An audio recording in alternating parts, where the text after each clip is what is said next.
Welcome to online India YouTube channel. Video को like करें, channel को सब्सक्राइब करें। अब ऑनलाइन रहेगा इंडिया, तभी तो आगे बढ़ेगा इंडिया। हेलो फ्रेंड्स, मेरा नाम रंजीत सिंह। स्वागत है आपका आपके अपने यूट्यूब चैनल ऑनलाइन इंडिया पर। आज का हमारा ये ट्रिपल सी का ऑनलाइन तैयारी का लाइव क्लास पार्ट 5 वीडियो है, जिसमें हम 50 मोस्ट इंपॉर्टेंट क्वेश्चंस के बारे में डिस्कस करने वाले हैं। तो अगर आप ट्रिपल सी को अच्छे ग्रेड के साथ पास करना चाहते हैं तो आपके लिए ये ऑनलाइन क्लासेस बहुत ही खास होने वाली है। तो जिन लोगों ने हमारे पीछे की सभी क्लासेस को मिस कर दिया है, उन्हें मैं बता दूं कि इस वीडियो के डिस्क्रिप्शन बॉक्स में आपको सभी वीडियोस के लिंक मिल जाएंगे, जहां से जाकर आप उनकी तैयारी कर सकते हैं। तो चलिए फटाफट लाइव हो जाइए। हम आपसे क्वेश्चंस पूछने वाले हैं, तो जो भी कमेंट में सबसे पहले आंसर देगा उसका नाम कमेंट में लिया जाएगा। और एक खास जानकारी मैं आपको और दे दूं कि कल 2 क्लासें होने वाली हैं, जिसमें आपकी एक क्लास 6 बजे से चलेगी और दूसरी क्लास आपकी 8 ही बजे से चलेगी। तो इन दोनों क्लासों में आपका प्रैक्टिकली राइटर का और कैल्क का वहाँ पे डिस्कशंस किया जाएगा कि ट्रिपल सी एग्ज़ाम में राइटर से और कैल्क से किस तरीके के क्वेश्चन पूछे जाते हैं। तो वहाँ पर भी आप हमें कमेंट करके क्वेश्चंस पूछ सकते हैं और आपके क्वेश्चनों का आंसर वहाँ पर दिया जाएगा। और साथ ही मैं आपको बता दूं कि अगर आप हमें इंस्टाग्राम पे फॉलो करना चाहते हैं तो उसका लिंक भी आपको डिस्क्रिप्शन बॉक्स में मिल जाएगा, जहां से आप हमें इंस्टाग्राम पे भी फॉलो कर सकते हैं। तो जिन लोगों ने अभी तक हमारे चैनल को सब्सक्राइब नहीं किया है तो प्लीज़ चैनल को सब्सक्राइब कर लें और बेल नोटिफिकेशंस को ऑन कर लें, ताकि जैसे ही नया वीडियो अपलोड हो सबसे पहले उसका नोटिफिकेशंस आप तक पहुंच सके। तो हमारे चैनल पे बहुत सा ऐसा कंटेंट पड़ा है जो आपके बहुत ही काम आने वाला है। तो अगर आप हमारे चैनल को विजिट करते हैं तो आपको यहाँ पर बहुत सी ऐसी जानकारियाँ दी गई हैं जिनका घर बैठे आप लाभ उठा सकते हैं। तो चलिए चलते हैं आज की क्लास में। तो सबसे पहला जो हमारा क्वेश्चन है, जब ईमेल भेजने वाले और रिसीव करने वाले एक ही सिस्टम पर हों तो हमें केवल 2 की ज़रूरत होती है। तो option A domain, B IP, C user agent, D server. तो फटाफट आपको कमेंट करके बताना है कि इसमें कौन सा आंसर सही है।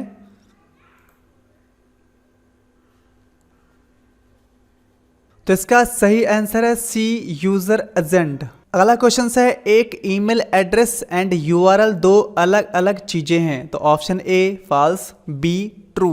तो फटाफट आपको कमेंट करके बताना है इसमें से कौन सा आंसर सही है।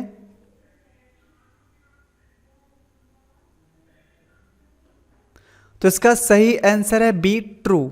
अगला क्वेश्चन है, पीएमएसबीवाई क्या है। तो ऑप्शन ए जीवन बीमा पॉलिसी है, बी स्वास्थ्य बीमा पॉलिसी है, सी दुर्घटना बीमा पॉलिसी है, डी उपरोक्त सभी। तो फटाफट आपको कमेंट करके बताना है कौन सा आंसर सही है।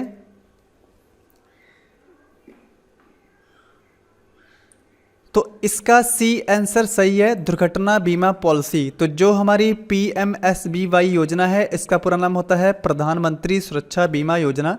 इसमें हम लगभग सालाना 12 रुपये से लेकर 20 रुपये तक हमें इन्वेस्टमेंट करना होता है और इसमें दुर्घटना होने पर 2 लाख का इंश्योरेंस पॉलिसी हमें मिलता है। और जो ये योजना है पीएमएसबीवाई, इसे लॉन्च किया था प्रधानमंत्री नरेंद्र मोदी जी ने, और ये लॉन्च की जो डेट थी वो थी 9 मई 2015, जो 7 साल पहले की गई थी। अगला क्वेश्चन है, निम्नलिखित में से कौन सा आपको कमांड का संक्षिप्त विवरण देता है। तो ऑप्शन ए है डिस्क्रिप्टर, बी है शो, सी है व्हाट्स इज और डी है डिफाइन। तो फटाफट आपको कमेंट करके बताना है कौन सा आंसर सही है इसमें।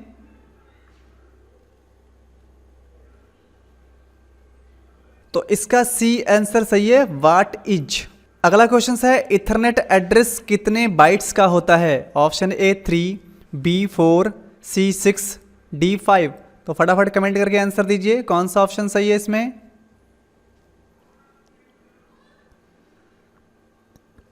तो इसका सी आंसर सही है, 6 बाइट्स का।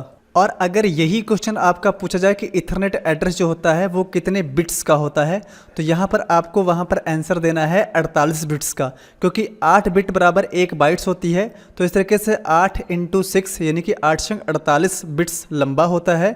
और आमतौर पर जो मैक एड्रेस होता है उसी को इथरनेट नेटवर्क पर इथरनेट एड्रेस के नाम से जाना जाता है, जिसे हेक्साडेसिमल नंबर में अंकों में यानी लिखा जाता है। अगला क्वेश्चन है, लिब्रे ऑफिस राइटर में ट्रैक चेंज का विकल्प है। तो ऑप्शन ए ट्रैक डिटेल्स का, बी रिकॉर्ड का, सी नॉट रिकॉर्ड का, डी हिस्ट्री का। तो फटाफट आपको कमेंट करके बताना है कौन सा आंसर इसमें सही है।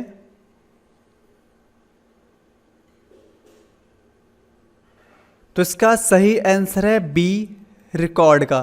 तो चलिए हम राइटर पर चलते हैं। तो राइटर में यहाँ पर ये कमांड आपको मिल जाएगी एडिट मेन्यू में, और एडिट मेन्यू में आपको देखिए यहाँ पे ट्रैक चेंज का ऑप्शन मिल रहा है। तो ट्रैक चेंज का ऑप्शन में आपको यहाँ पर रिकॉर्ड करने का पूरा यहाँ पे मिल जाएगा। अगला क्वेश्चन है, डाटा को सिंगल सीरीज के लिए किस प्रकार का चार्ट सबसे अच्छा है? तो option A column chart, B pat charts, C area chart, D line chart. तो फटाफट आपको कमेंट करके बताना है इसमें से कौन सा आंसर सही है।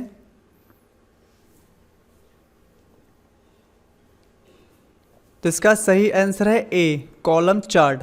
तो यहाँ से जैसे हम कैल्क में चलते हैं तो आप ये ऑप्शन आपको मिल जाएगा इंसर्ट में, और इंसर्ट में आपको चार्ट के अंदर जाना है। यहाँ पर जो स्टेप ऑफ चार्ट्स हैं देखिए वो 4 प्रकार के हैं, चार्ट टाइप, और यहाँ पे डाटा रेंज और डाटा सीरीज और चार्ट एलिमेंट्स। तो इसमें जो नंबर 1 का चार्ट टाइप्स है, इसमें आप देख सकते हैं कि जो चूज़ ऑफ चार्ट टाइप है नंबर 1 पे कॉलम यहाँ पे लिखा हुआ है। इसमें आप यहाँ पर इस तरीके से चार्ट वहाँ पर प्रदर्शित कर सकते हैं।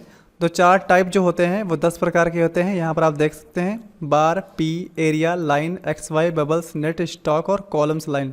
तो इस तरीके से इनसे संबंधित क्वेश्चंस भी आ जाते हैं कि जैसे लाइंस एक चार्ट टाइप प्रकार है, जैसे आ जाता है बबल्स एक चार्ट टाइप प्रकार है। तो आपको यहाँ पर ये देख लेने हैं और ये नेम्स याद कर लेने हैं। अगला क्वेश्चन है, कमांड का सेट जो कार्य को स्वचालित करने के लिए उपयोग किया जाता है। Option A cookies, B ransomware, C bot, D virus. तो फटाफट आपको कमेंट करके बताना है इसमें से कौन सा आंसर सही है।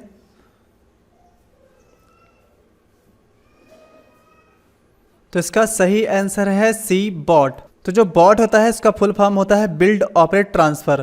तो ये प्रोग्राम्स होते हैं जिनका एक पार्टिकुलर फंक्शन पहले ही सेट किया गया होता है, और इसका इस्तेमाल इंटरनेट से लगभग सभी जुड़े कामों के लिए किया जाता है, क्योंकि ये इंटरनेट पर जो ऑटोमेटिक तरीके से जो भी हमें रनिंग करना होता है उसको करने का काम ये करता है। तो बॉट को रोबोट भी कहा जाता है, क्योंकि रोबोट का फंक्शंस भी बॉट जैसा ही बिल्कुल सेम होता है। तो बॉट का जो प्रचलन था वो लगभग 1980 से शुरू कर दिया गया है, और बॉट्स का बहुत ही बड़ा यूज आज के समय में हो रहा है। अगला क्वेश्चन है, HTML डॉक्यूमेंट्स में बॉडी नामक एक रूट टैग होता है। Option A true, B false. तो फटाफट आपको कमेंट करके बताना है इसमें से कौन सा आंसर सही है।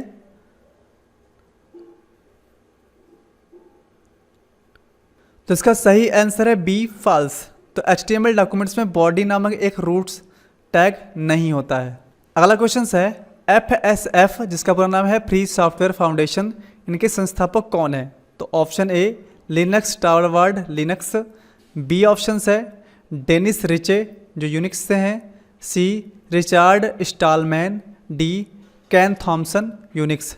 तो फटाफट आपको कमेंट करके बताना है कि इनके संस्थापक कौन हैं।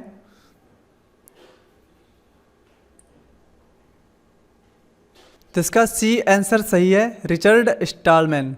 अगला क्वेश्चन है, IIoT का फुल फॉर्म क्या है? तो option A including internet of things, B industrial internet of things, C international internet of things, D none. तो फटाफट आपको कमेंट करके बताना है कौन सा ऑप्शन इसमें सही है।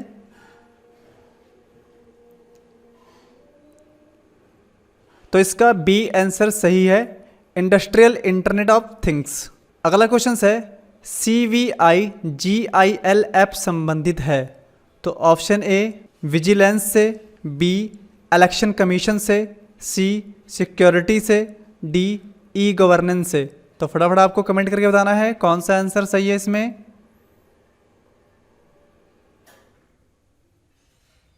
तो इसका बी आंसर सही है, इलेक्शन कमीशन में।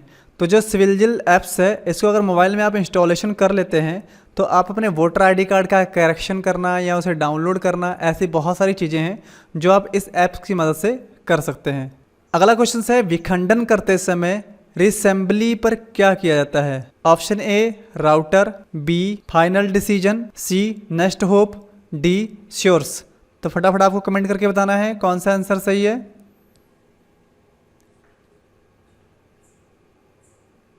तो इसका बी आंसर सही है, फाइनल डिसीजन। तो जब विखंडन करते हैं उस समय असेंबली करते समय आपको फाइनल डिसीजन का ऑप्शन मिलता है। अगला क्वेश्चन है, वह रेखा स्तर की शैलियाँ को डॉट डॉट का उपयोग करके अल्टर किया जा सकता है। Option A slider page, B position page, C customize page, D reversal page. तो फटाफट आपको कमेंट करके बताना है कौन सा ऑप्शन इसमें सही है।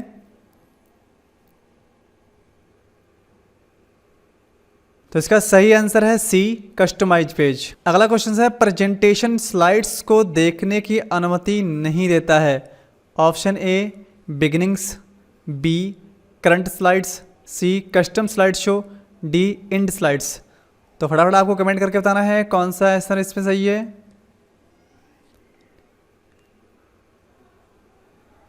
तो इसका सही आंसर है डी इंड स्लाइड्स। अगला क्वेश्चन है निम्नलिखित में से किस ऑपरेटिंग सिस्टम ओएस में ग्राफिक यूजर इंटरफेस होता है।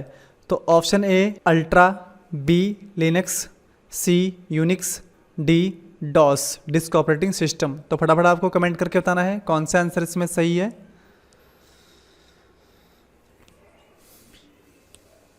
तो इसका बी आंसर सही है लिनक्स। अगला क्वेश्चन है राइटर के टेबल मेन्यू की तरह निम्न में से कौन सा विकल्प उपलब्ध नहीं है। तो option A merge cell, B split table, C split cell, D merge row. तो फटाफट आपको कमेंट करके बताना है इसमें से कौन सा विकल्प नहीं है टेबल मेन्यू में।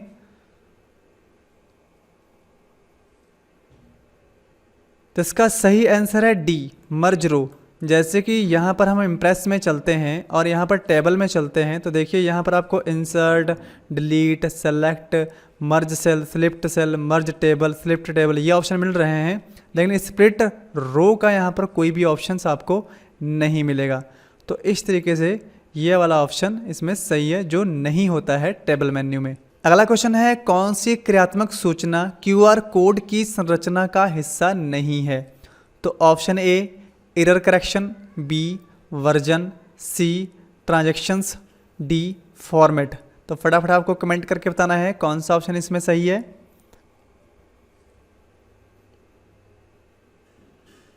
तो इसका ए ऑप्शन सही है एरर करेक्शंस। तो यानी आप जब क्यूआर कोड को बना लेते हैं उसमें आप उसके बाद एरर करेक्शंस नहीं कर सकते हैं। अगला क्वेश्चन है इंटरनेट ब्राउजर इंटरनेट सर्फिंग करते समय उपयोगकर्ता को समय बचाने के लिए मदद करने के लिए सेवा नेविगेशन सुविधाएं प्रदान नहीं करता है।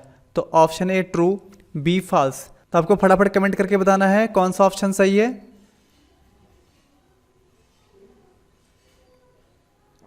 तो बी ऑप्शन सही है फॉल्स। तो जो इंटरनेट ब्राउज़र होता है वो इंटरनेट पर सर्फिंग करते समय अपने यूजर्स को समय बचाने के लिए नेविगेशन सुविधाएं प्रदान करता है। अगला क्वेश्चन है निम्न में से एक विकल्प का उपयोग लिब्रे ऑफिस राइटर फाइल को पीडीएफ में बदलने के लिए किया जाता है। तो option A import PDF, B export as PDF, C save as PDF, D write as PDF. तो फटाफट आपको कमेंट करके बताना है कि इसमें से कौन सा आंसर सही है।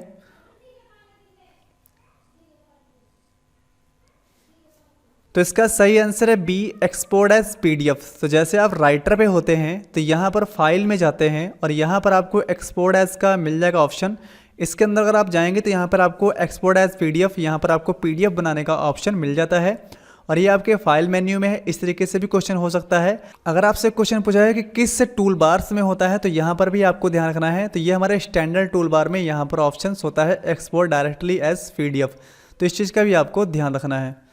अगला क्वेश्चन है मान लीजिए कि आप नेफ्ट के माध्यम से एक राशि स्थानांतरित कर रहे हैं, तो इस प्रक्रिया में निम्नलिखित में से कौन सा कदम आवश्यक नहीं होगा। तो option A name of the beneficiary, B bank name, C purpose of the NEFT, D IFSC code. तो फटाफट आपको कमेंट करके बताना है कौन सा ऑप्शन इसमें सही है जो ज़्यादा ज़रूरत में नहीं आता है।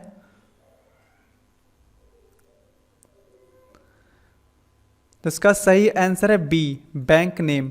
तो जब आप नेफ्ट करते हैं तो वहाँ पर कंपलसरी तौर पर जो आप नहीं भर सकते हैं वो बैंक नेम है। बाकी आपको बेनिफिशियरी का नेम, उसका आईएफएससी कोड और किस पर्पज़ के लिए आप नेफ्ट कर रहे हैं ये सभी चीज़ें भरनी पड़ती हैं। लेकिन बैंक नेम का वहाँ पे ऑप्शन होता है, अगर आप चाहें तो भर सकते हैं। बाकी आईएफएससी कोड से बैंक का ऑटोमेटिक ही पता चल जाता है। अगला क्वेश्चन है सबसे ज़्यादा केबल किस टोपोलॉजी में लगता है। तो option A star, B bus topology, C mesh topology, D tree topology. तो फटाफट आपको कमेंट करके बताना है कौन सा विकल्प इसमें सही है।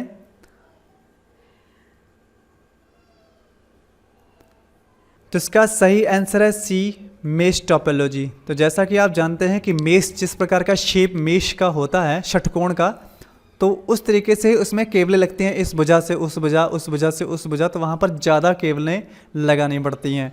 स्टार तो आप जानते हैं नॉर्मली सेंटर हेड से बाहर की तरफ होता है, और बस टोपोलॉजी जो होती है वो एक लाइन से लगातार सीधे चलती है, और ट्री टोपोलॉजी में एक मेन लाइन से बाहर की तरफ केबलें जाती हैं।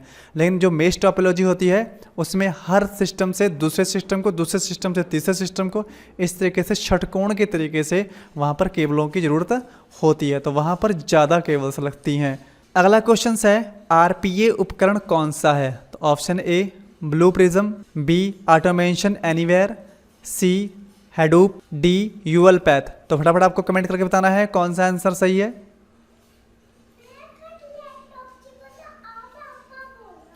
तो इसका सही आंसर है बी ऑटोमेशन एनीवेयर। अगला क्वेश्चन है आप कंप्यूटर स्क्रीन में एक सिंगल पॉइंट्स को क्या कहते हैं? तो option A bit, B pixel, C elements, D cell. तो फटाफट आपको कमेंट करके बताना है कौन सा आंसर इसमें सही है।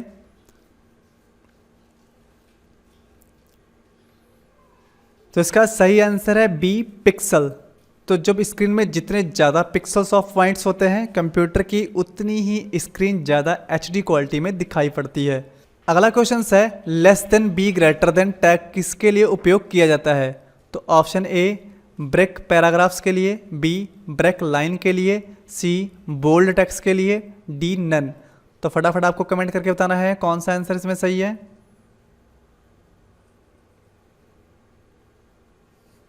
तो इसका सी आंसर सही है, बोल्ड टेक्स्ट के लिए। तो जब आप HTML प्रोग्रामिंग करते हैं तो वहाँ पर आपको जब आप इस तरीके से टैग लिखते हैं तो वहाँ पर इसका मीन्स होता है बोल्ड टेक्स्ट। अगर यहाँ पर आप आई लिखते हैं तो इटैलिक टेक्स्ट, अगर यहाँ पर आप आर लिखते हैं तो रेगुलर टेक्स्ट, अगर यहाँ पर आप H1 लिखते हैं तो हेडिंग 1, H2, हेडिंग 2, इस तरीके से टैग्स होते हैं। अगला क्वेश्चन है प्रोबोर्ड वे बोर्ड हैं जो डाटा को संसाधित करने के लिए सरल दोहराने योग्य नियमों का पालन करते हैं।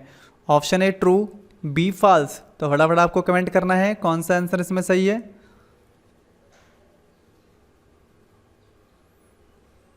तो इसका सही आंसर है ए ट्रू। तो जैसा कि अभी हमने डिस्कस किया था बॉट के बारे में, तो ये हमारे इंटरनेट पर अपने आप से किसी भी प्रोग्राम्स को रनिंग करने में हमारी मदद करते हैं, तो इसलिए यहाँ पर ये बात सही है, यानी ए ट्रू। अगला क्वेश्चन है ईमेल मैसेज के अंत में आपको शामिल करना चाहिए केवल आपका नाम। तो option A true, B false. तो फटाफट आपको कमेंट करके बताना है ये बात सही है या गलत।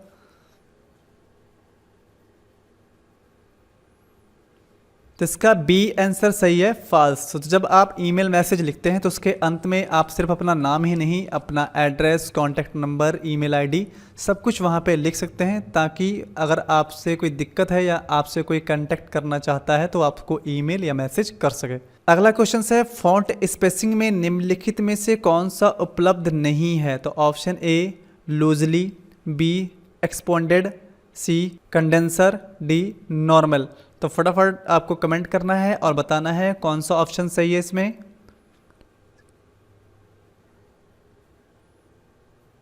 तो इसका सही आंसर है ए लूजली। तो फॉन्ट स्पेसिंग में लूजली नाम का कोई भी वर्ड नहीं होता है। अगला क्वेश्चन है लिब्रे ऑफिस कैल्क के जूम और व्यू लेआउट डायलॉग बॉक्स में निम्न में से कौन सा एक उपलब्ध जूम फैक्टर नहीं है?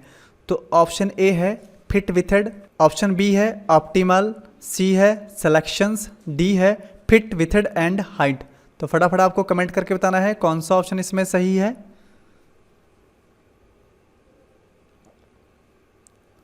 तो इसका सी आंसर सही है, सिलेक्शंस। तो जैसे यहाँ पर हम कैल्क में चलते हैं और व्यू में चलते हैं और यहाँ पर आपको जूम का ऑप्शन मिल जाएगा। यहाँ पर आपको फिर से जूम में जाना है, तो यहाँ पर आप देख सकते हैं कि ऑप्टिमल का ऑप्शन आपको यहाँ पे मिल रहा है, फिट विथेड एंड हाइट का ऑप्शन मिल रहा है, फिट विथेड का भी ऑप्शन मिल रहा है, वेरिएबल का मिल रहा है, लेकिन वहाँ पर आपको सिलेक्शंस का यहाँ पर कहीं भी कोई भी ऑप्शन नहीं मिल रहा है। तो इस तरीके से इसका जो सही आंसर है वो है सिलेक्शंस। अगला क्वेश्चन है डिफ़ॉल्ट रूप में बार चार्ट में लीजेंड का स्थान क्या है? तो option A bottom, B top, C right, D left. तो फटाफट आपको कमेंट करके बताना है कौन सा आंसर इसमें सही है।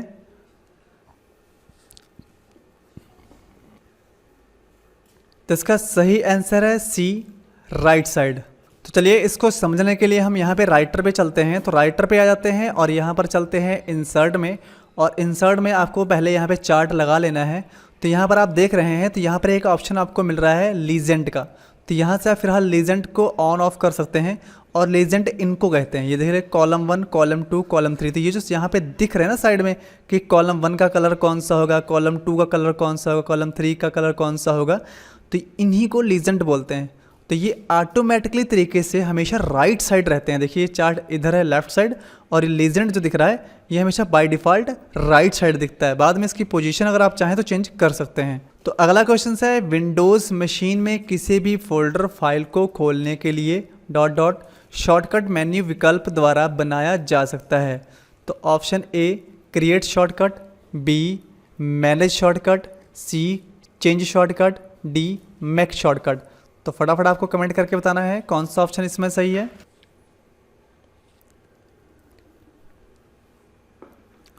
तो इसका आंसर आंसर है ए क्रिएट शॉर्टकट। जैसे कि यहाँ पर बिल्कुल हम स्क्रीन पे चलते हैं और यहाँ पे राइट क्लिक करते हैं और न्यू में चलते हैं, तो यहाँ पर आपको ऑप्शन मिलेगा शॉर्टकट, यानी यहाँ से आप क्रिएट ए शॉर्टकट, देखो ऊपर लिखा है ना, तो यहाँ से आप एक क्रिएट शॉर्टकट बना सकते हैं, एक फोल्डर का शॉर्टकट तैयार किया जा सकता है। अगला क्वेश्चन है, world wide internet bank financial telecommunications है। तो ऑप्शन ए एक बैंक के स्वामित्व वाला गैर लाभकारी सहकारी समिति है, बी मई 1977 में चालू हुआ है, सी बेल्जियम में एक कंपनी के रूप में पंजीकृत था, डी उपरोक्त सभी। तो फटाफट आपको कमेंट करना है कौन सा ऑप्शन इसमें सही है।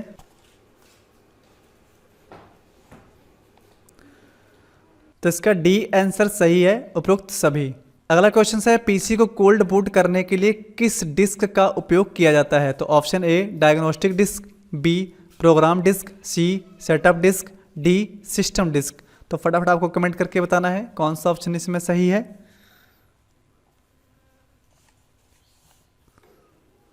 तो इसका सही आंसर है डी सिस्टम डिस्क का।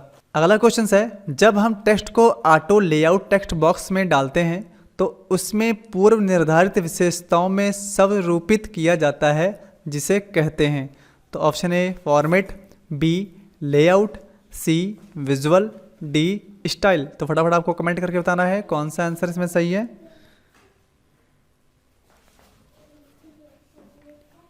तो इसका सही आंसर है ए फॉर्मेट। अगला क्वेश्चन है, मोटरोला हाथ में लिए जाने वाले मोबाइल फोन्स बनाने वाली पहली टेलीफोन कंपनी थी। ऑप्शन ए फॉल्स, बी है ट्रू। तो फटाफट आपको कमेंट करके बताना है कौन सा ऑप्शन इसमें सही है।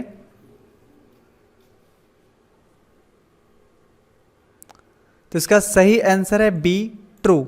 अगला क्वेश्चन है, लिब्रे ऑफिस राइटर के सभी खोले गए दस्तावेजों को सहेजने के लिए निम्नलिखित में से कौन सा विकल्प उपयोग किया जाता है।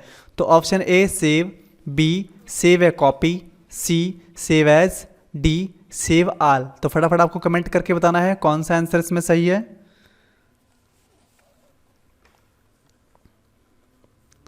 तो इसका डी आंसर सही है, सेव आल। तो जैसे हम राइटर में चलते हैं, फाइल में चलते हैं और यहाँ पर आपको सेव करने के लिए सेव आल का ऑप्शंस मिल जाएगा। जहाँ पर अगर आपने बहुत से डॉक्यूमेंट्स यहाँ पे लिख रखे हैं, उन्हें सेव नहीं किया है, तो सेव आल से सभी को एक साथ आप सेव कर सकते हैं। अगला क्वेश्चन है, इसमें से किस उपकरण के साथ सेलुलर टेलीफोन सबसे निकट से संबंधित है। Option A radio, B pixel, C digital photograph, D digital model. तो फटाफट आपको कमेंट करके बताना है कौन सा आंसर इसमें सही है।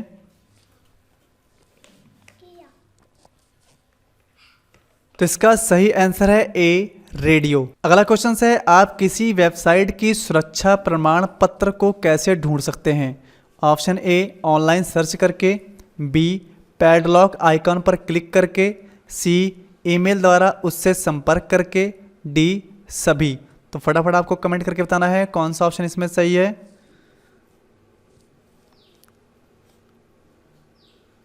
तो इसका सही आंसर है बी पैडलॉक आइकन पर क्लिक करके आप किसी भी वेबसाइट की सुरक्षा का प्रमाण ले सकते हैं। अगला क्वेश्चन है, निम्नलिखित में से कौन सा साइबर सुरक्षा खतरे का एक प्रकार नहीं है। तो option A social networking, B Trojan horse, C ransomware, D phishing. तो फटाफट आपको कमेंट करके बताना है कौन सा ऑप्शन इसमें सही है।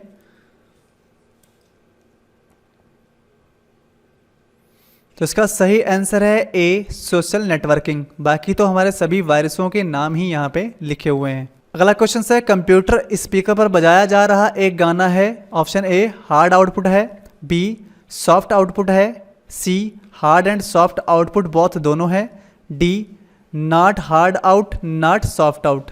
तो फटाफट आपको कमेंट करके बताना है कौन सा ऑप्शन इसमें सही है।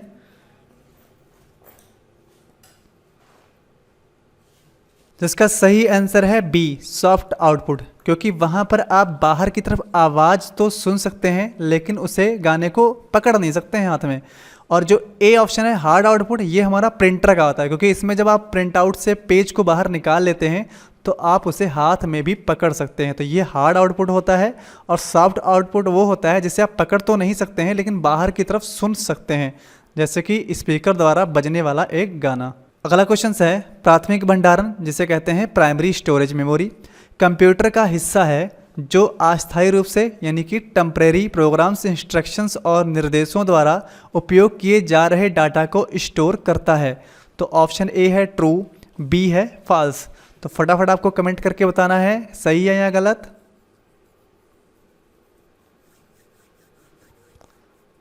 तो इसका ए आंसर सही है, ट्रू। जैसा कि आप सभी लोग जानते हैं कि जो भी डाटा आप लिखते हैं वो अस्थायी मेमोरी यानी प्राइमरी मेमोरी यानी कि रैम में रहता है।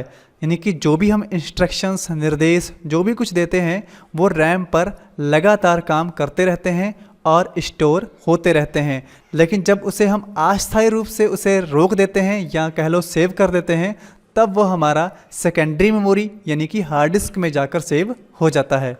अगला क्वेश्चन है, यूटीएस फुल फॉर्म यानी कि आपको यूटीएस का फुल फॉर्म बताना है। Option A unreserve ticketing schedule, B है अनरिजर्व टिकटिंग सिस्टम, सी है अनरिजर्व ट्रैकिंग सिस्टम, डी है अनरिजर्व ट्रांसफर सिस्टम। तो फटाफट आपको कमेंट करके बताना है कौन सा ऑप्शन इसमें सही है।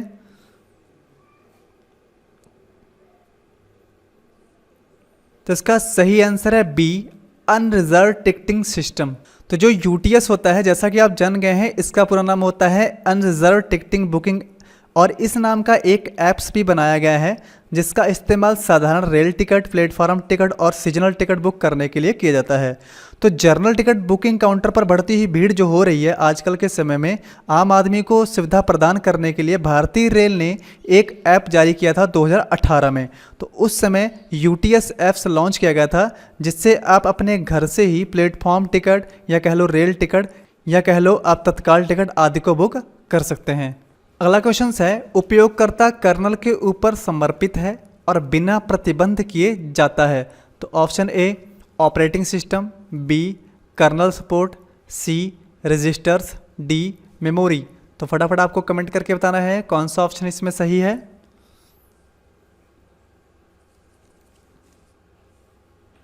तो इसका बी आंसर सही है, कर्नल सपोर्ट। तो जैसा कि मैं कर्नल सपोर्ट के बारे में आपको बता दूं, जो कर्नल होता है ये एक सॉफ्टवेयर प्रोग्राम होता है तो जो किसी डिवाइस और सॉफ्टवेयर और हार्डवेयर के बीच में कम्युनिकेशन करता रहता है। तो यह बेसिकली सॉफ्टवेयर और हार्डवेयर के बीच में एक पुल की तरह काम करता है और डिवाइस को सही ढंग से काम करने में मदद करता है। जैसे कि यहाँ पे लिखा है ना, उपयोगकर्ता कर्नल के ऊपर समर्पित है। तो यानी कि जो हार्डवेयर होता है वो उपयोगकर्ता को सही रिजल्ट दे, या कह लें कि जो उपयोगकर्ता पूछे वही रिजल्ट उसे मिले। तो ये काम जो होता है ये कर्नल सपोर्ट के कारण ही होता है, ताकि जो सॉफ्टवेयर और हार्डवेयर के बीच का कम्युनिकेशन है वो सही ढंग से हो और यूजर को उसका सही रिजल्ट मिल सके। अगला क्वेश्चन है, एक प्रस्तुति में स्लाइड को पेश करने के लिए उपयोग किए जाने वाले विशेष प्रभाव को कहा जाता है। तो option A E slide, B slide, C page, D E page. तो फटाफट आपको कमेंट करके बताना है कौन सा ऑप्शन इसमें सही है।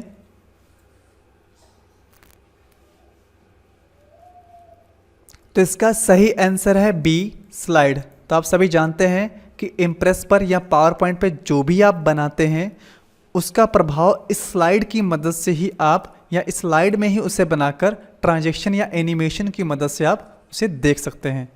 अगला क्वेश्चन है, 3D प्रिंटिंग की अवधारणा क्या है।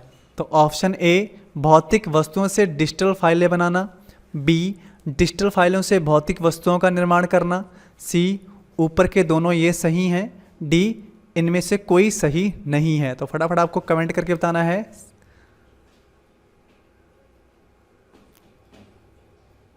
तो इसका सही आंसर है बी, डिजिटल फाइलों से भौतिक वस्तुओं का निर्माण करना। यानी कि आपको देखने में तो बिल्कुल ऐसा लगेगा जैसे कि वो रियल है, लेकिन वो होगा कैसा, डिजिटल होगा। तो यही चीज़ यहाँ पे बताई जा रही है कि जो 3D प्रिंटिंग है वो क्या है। तो जो 3D प्रिंटिंग है वो बिल्कुल देखने में आपको ऐसा लगेगा कि जैसे वो वस्तु रखी है, लेकिन वो वस्तु होगी नहीं, वो डिजिटल फाइल होगी, यानी डिजिटल तरीके से दिखने वाली फाइल होगी। अगला क्वेश्चन है, ऐप्स में यूनिक आईडी और ... का उपयोग प्रमाणीकरण उद्देश्य के लिए किया जाता है। तो ऑप्शन ए है पासवर्ड का, बी है पिन का, सी है बायोमेट्रिक का, डी है नन। तो फटाफट आपको कमेंट करके बताना है कौन सा ऑप्शन इसमें सही है।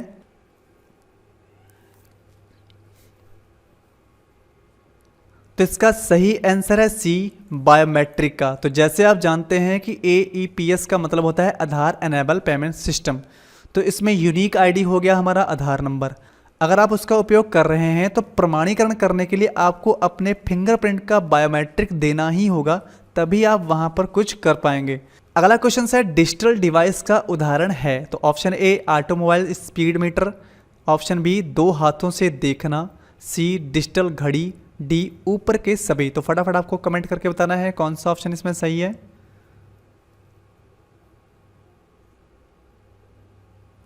तो इसका डी आंसर सही है, ऊपर के सभी। अगला क्वेश्चन है, एक नोड जिसे कंप्यूटर नेटवर्क टोपोलॉजी में दर्शाया है मूल रूप से एक है। तो क्या है? ऑप्शन ए प्रिंटर है, बी कंप्यूटर है, सी स्विच है, डी हब है। तो फटाफट आपको कमेंट करके बताना है कौन सा आंसर इसमें सही है।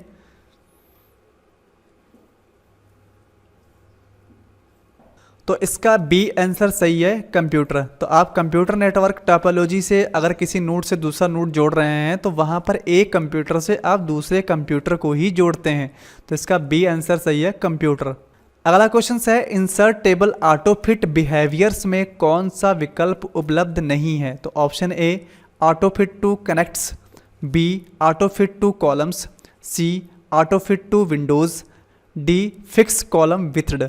तो फटाफट आपको कमेंट करके बताना है कौन सा ऑप्शन इसमें उपलब्ध नहीं है।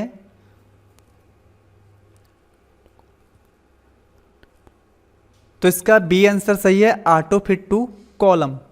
अगला क्वेश्चन है, इसमें कौन सी डाटाबेस लिब्रे ऑफिस राइटर के डाटाबेस फील्ड में डिफ़ॉल्ट रूप से उपलब्ध होती है। तो option A access, B bibliography, C DB2, D contents. तो फटाफट आपको कमेंट करके बताना है इसमें से कौन सा आंसर सही है।